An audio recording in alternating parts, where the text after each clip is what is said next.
snap. We'll keep this one short and sweet. We got a lot of stuff to get to this week on the corporate side. So I don't know if how much a lot of you guys are following along in the industry, but this is kind of something I wanted to talk about this week. Has anybody ever heard this quote? AI made this, so I don't know what's up with it. It says, "You never know who is swimming naked until the tide goes out." Who's this guy? Warren Buffett. So what does this quote, what does that saying mean? Don't know who people really are until they show the real color, basically. Close.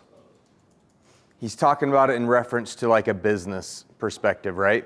So I guess it could be personally, maybe, your personal finance. He's usually talking about businesses, and you never know who's swimming naked until the tide goes out. In other words, you never know who's overly exposed until something bad happens, right? Until something changes. It's easy. Basically, the metaphor is someone's out there swimming with their pants off or something like that, and nobody ever knows until the tide retracts. And the reason why I was thinking about this message this week is we're going through a lot of that in the industry right now. If you guys are paying attention, I'm sure all of you are. There's been a lot of turmoil and changes pretty consistently over the past, I would say we're going on 2 years of the industry having just massive upheaval and changing compliance, carriers going non-commissionable, plans exiting, a lot of turmoil, right? And we've talked pretty consistently over the past 2 years exactly as to why those things are happening, what's going on in the industry. And I see a lot of panic going on in the industry. I see a lot of companies, seems like almost every day now I'm hearing of another big entity that's going out of business, or there's a lawsuit going on, the government's suing an insurer or suing another company, or the carriers are suing the government. There's a lot of chaos going on, right? And Dan and I have been talking about it on the podcast. We just talked about it this last Thursday on our episode that'll come out today or tomorrow. And overall, our system's sick, right? Our healthcare system. I think it's pretty safe that everybody can say that we all know that the U.S. American healthcare system, we spend more per capita than any other country in the developed world for worse outcomes on average. What are outcomes? Worse health outcomes, meaning our average life expectancy in the United States is not as high as some of the other developed countries. We spend much more. We're spending, close to $4.5 trillion a year on our healthcare system. You would think that by the amount of time, effort, and money that we spend on it, that we would have, the best health outcomes in the world. We would have the highest life expectancy, and that's not the reality. And there's a lot of reasons why our system is kind of developed into that, right? And there hasn't necessarily been there's a lot of blame to go around, right? Both sides of the aisle politically, capitalism, greed, a lot of the bad parts about what's led our country to have a lot of really good aspects to it, right? And a lot of really good healthcare. I still would rather get cancer in the United States and go get treatment than anywhere else in the world. I still would rather get hit by a car and want to go to a local hospital and hope that, local American surgeons can do their work and save my life. I still am going to trust in that system, right? However, there's a lot of broken elements to that system. And, I described it a couple of different ways, that currently it feels like the whole industry's on fire right now, like a big brush fire, a wildfire, and it's burning down a lot of these systems. And I use the analogy that, if you think about these wildfires that happen in California all the time, one of the causes why they get so bad is usually multiple things, right? It's poor forest management. It's lack of water and infrastructure, lack of response and leadership, and then some catastrophic thing comes along, some natural disaster, and it makes it much more worse than it could have been or should have been, right? And that's kind of the analogy that I'm using for the healthcare system. Or that the whole system's sick and it has cancer right now, and we're going through chemotherapy as the industry, radiation, chemo, and what happens when you do that, right? Well, sometimes you kill off some of the bad cells to kill some of some of the good cells to kill off the bad cells and slow the cancer down. And it really feels like that's what we're going through as an industry right now. And maybe some of you feel fairly insulated from that because, you're just on a granular level doing your job, showing up, whatever. Is there someone to call? Is there leads? Is my paycheck good? Blah, blah, blah, blah, blah. But there's a big evolution, and I'm seeing a lot of agents and a lot of companies very scared. And, agents are talking about, is this the end of health insurance? Is it the end of being an agent? Absolutely not, right? There's always going to be a need for what we do in some way, shape, or form, right? And our industry is always going to be evolving. And I don't know what other careers you all have done. I don't know what other industries you've been in, but one thing is certain is what? It'll always change. It'll always adapt, right? And our industry is no different. Now, if you're a realtor, you've seen a lot of changes happen to the real estate industry and commissions and things like that over the past 5 years. If you were in, lending, you've seen a lot of disruption coming there. It doesn't really matter what industry you've been in over the past few years. There's been a lot of disruption, right? We've had COVID. We've had a lot of tech coming to the space and AI now that's basically changing and modifying every industry. And so my point of really talking about this is there are people who are naked, right? There are people who are exposed in the industry. And I think there are a lot of agents across the country and companies that are not going to survive or have already tapped out of the industry. And I think that's ultimately really good for us. I think that's really good for you all. I think it's really good for our industry. And it's sometimes, what happens in my analogy after a big wildfire? What happens after the fire goes out over the coming years? Regrowth, right? It's usually a much healthier forest. It's usually a much healthier ecosystem. Things return and it becomes beautiful again. And so I think that's kind of the analogy that I want to go through is we're in that burning, that coaling process right now. And I think it's going to be really good. But not only that, there's another quote from Warren Buffett that I really like that said, be fearful when others are greedy and be greedy when others are fearful, right? And greedy meaning, I don't necessarily, I think that's kind of a bad connotation, because it's all money mindset. But I think there's a lot of opportunity right now. And when we can keep going and growing like we are right now, when it's difficult, how much better when things get a little bit easier. And I don't know about a lot of you independent agents, but Sean, are you doing well this year personally? Very well, yeah. Doing very well? Okay. Are you growing in sales? Is your book of business growing overall? Yeah. How about you, Eric? Yep. Okay. So we as a company, we're continuing to grow every year as well, even in these difficult past 2 years. And I think it's really important to really look for the opportunities in the marketplace, right? And we're going through this, what I call the continued evolution of health insurance sales right now. And sometimes it feels a little bit difficult. We all know that a lot of the industry's kind of consolidated or conglomerated around, virtual sales, telephonic enrollments. A lot of that's just because of how the industry is. But we're going to continue to be smart. We're going to continue to evolve. We're going to continue to get the best leads, work with our carrier partners. And we're not going to just survive this evolution. We're going to continue to thrive, right? And it takes a certain mindset, and you all can be discouraged or disappointed with the industry, or you can look for the opportunities, look for what I call the green lights, right? Has anybody ever read Matthew McConaughey's book, Green Lights? It was really popular. I never finished it. I got halfway through, but I got the gist of it. I was listening to an audio book, and I had about enough Matthew McConaughey reading it, and he got a little annoying. But anyway, he had that book, and the green lights were basically signals throughout his life of prosperity or opportunities, right? And he was able to take advantage of these key things. And that's really what Dan and I have done with the business over the past few years, is we look for what are the green lights, right?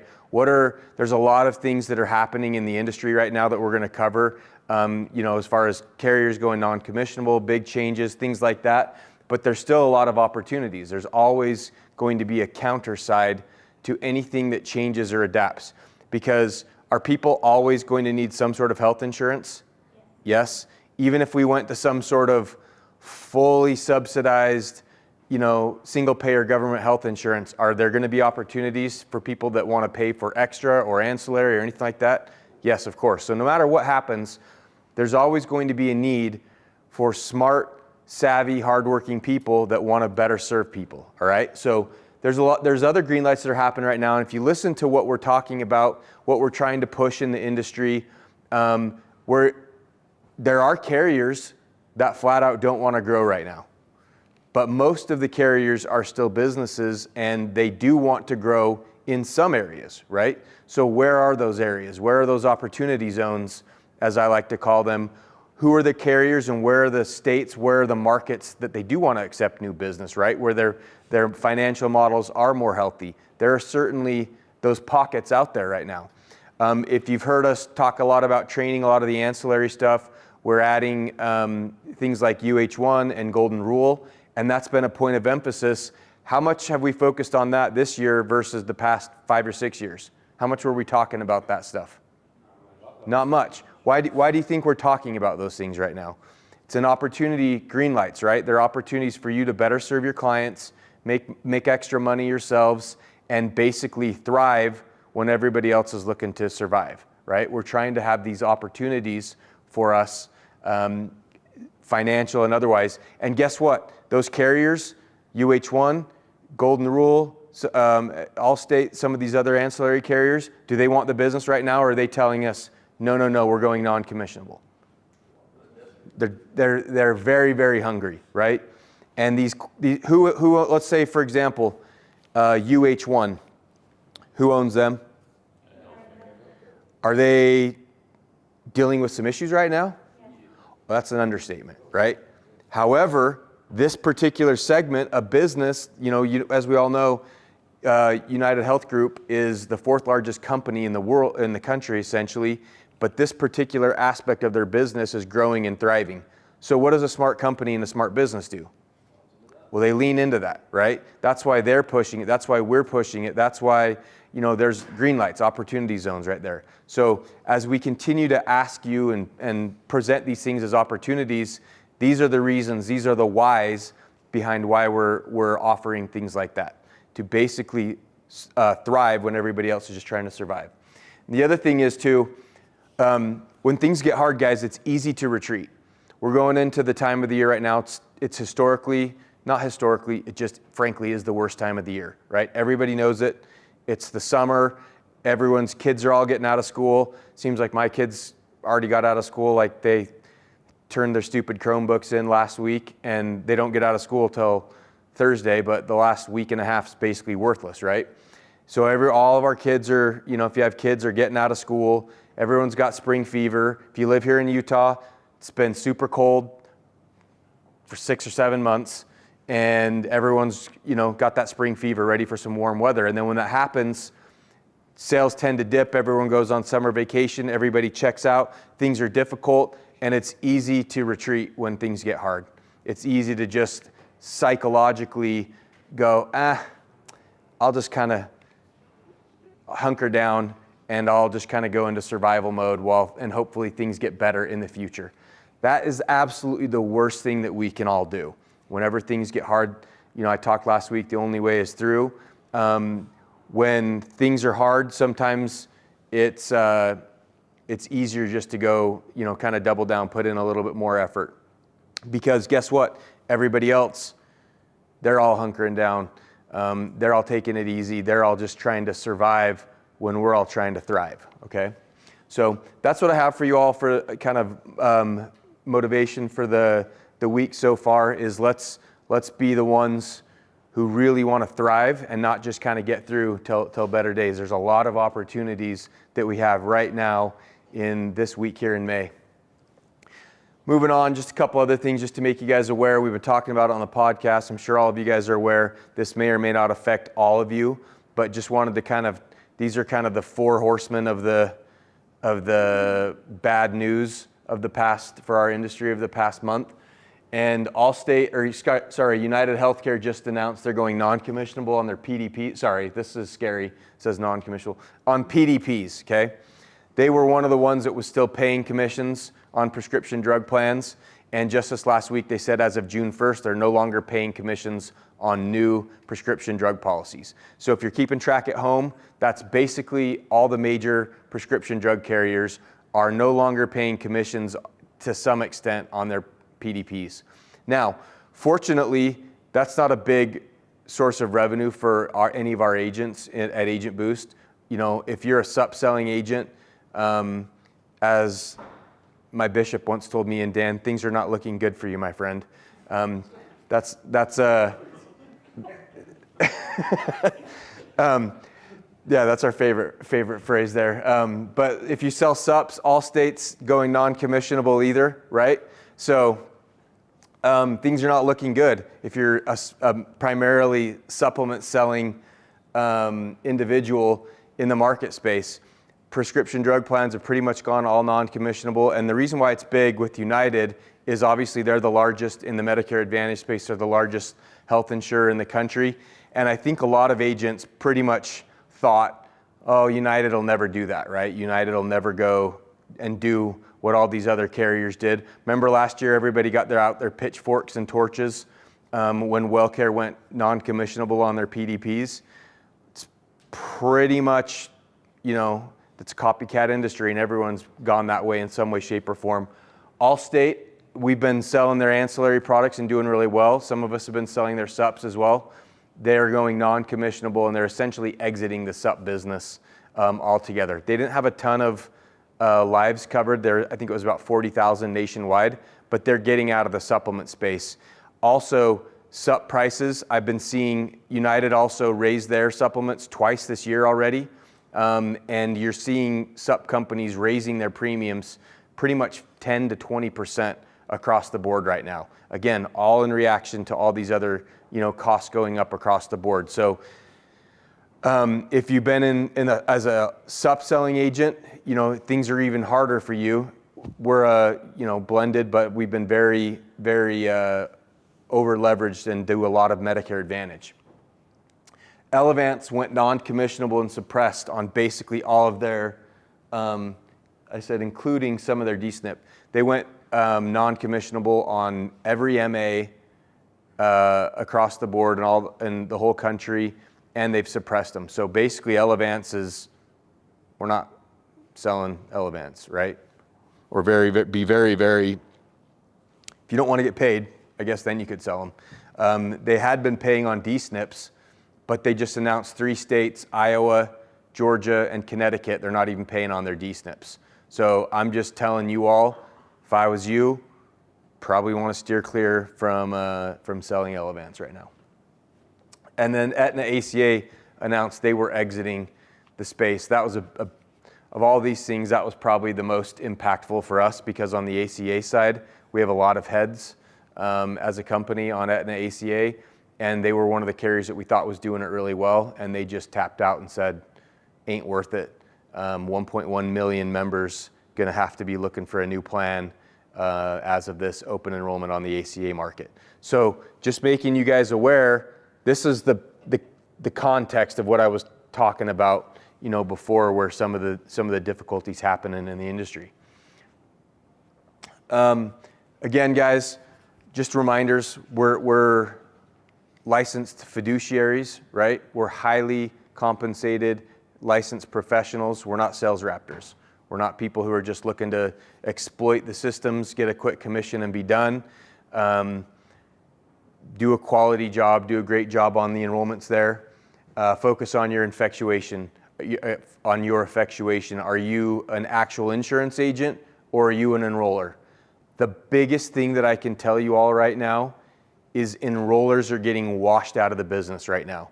The other big piece of news that maybe you may or may not have heard, GoHealth, eHealth, SelectQuote, they're all under investigation from the DOJ right now, right? I'll make a prediction right here, and I don't think that all three of those large entities will be in business by the end of the year. I don't think all three will. And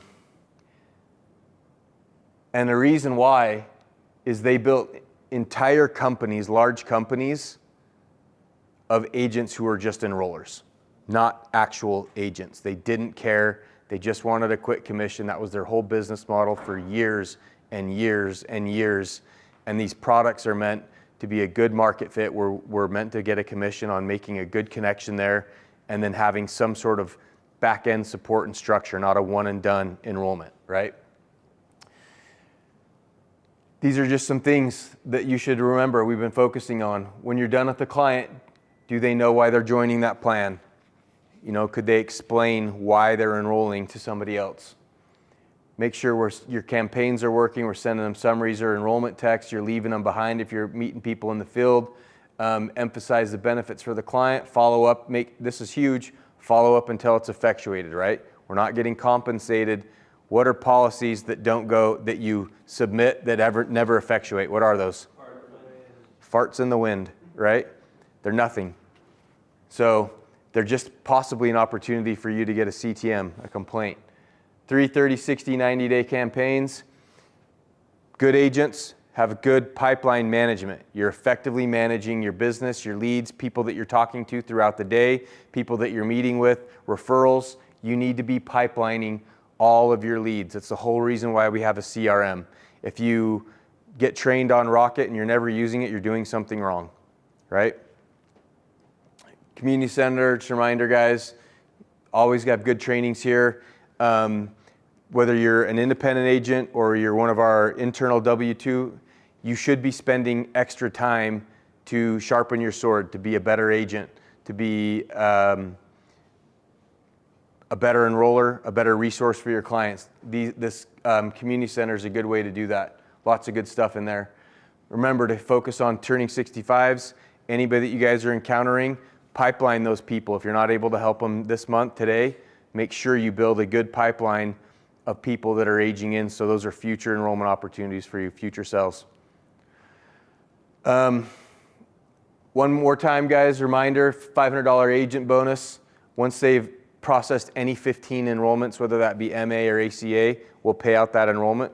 If anybody's referred anybody and hasn't been compensated on their referral, let me know. Let your supervisors know. Let your team leaders know. Tomorrow, we have a elite agent training going on here for independent agents. A lot of this is geared around like how do you build your own business? How do you make it in this industry with all that stuff we just talked about in the back to start the meeting. If you have any friends or family, any of you independent agents, any of you agents that haven't been having the success you want that may be on the call, you're welcome to attend this tomorrow. You do need to let us know in some way, shape, or form so we can count on you for head count. But that's going to be tomorrow and Wednesday, basically from 9 till 4 tomorrow, and then from 9 till 3 p.m. on Wednesday. Updates. We did just bump up Golden Rule. They sponsored the trip, so they're 3 points now, okay? So they're even, a Golden Rule is more points now than even a Humana enrollment. More than Allstate, they actually sponsored the trip. The dollars aren't the same to the company, guys, but we're trying to reward and incent the behavior. So if let's say you wrote a WellCare with a gold, and we're able to attach a Golden Rule onto it, that's 8 points. It's going to be it's a long way to go towards qualification per enrollment there. But I just wanted to make you all aware. We're always looking to change this or add some carriers too. But again, like I talked about to start the meeting, a lot of these carriers aren't necessarily in hyper growth mode right now. So this trip's going to happen in April of next year. It's going to be Grand Cayman or somewhere just as good. logistics are a little bit hard on a small island. So hopefully no one it's 50-50, we'll see. Surprise. Shout outs, guys, for last week. Igal, Ethan, Dee, good job, Dee. Brianna, Adriana, Carolyn, had a good week, guys. This is great for a mid-May. A lot of enrollments there. So that's all I got for this week. Anyone have any questions about anything we talked about? Anything that's swirling in your mind that you want to get an answer to? Yeah, Linda. Is the top 10 for including all W-2s and all everybody in the whole company are top 10 and W-2s? Medicare agents, yes, but it's mostly because of the points and the compliance and stuff. It's mostly geared towards the W-2s and the LOAs. It's much harder for the independents to be able to qualify for that. So, and then we do have some spots that are open on the ACA side of things, and then for like team leads and leadership and stuff like that. So, yeah, it's I think by my last report that I looked at, you were sitting in spot number 10 currently. So, yeah. So you gotta get some breathing room. Any other questions? Thanks, guys. You're awesome. Have a great week.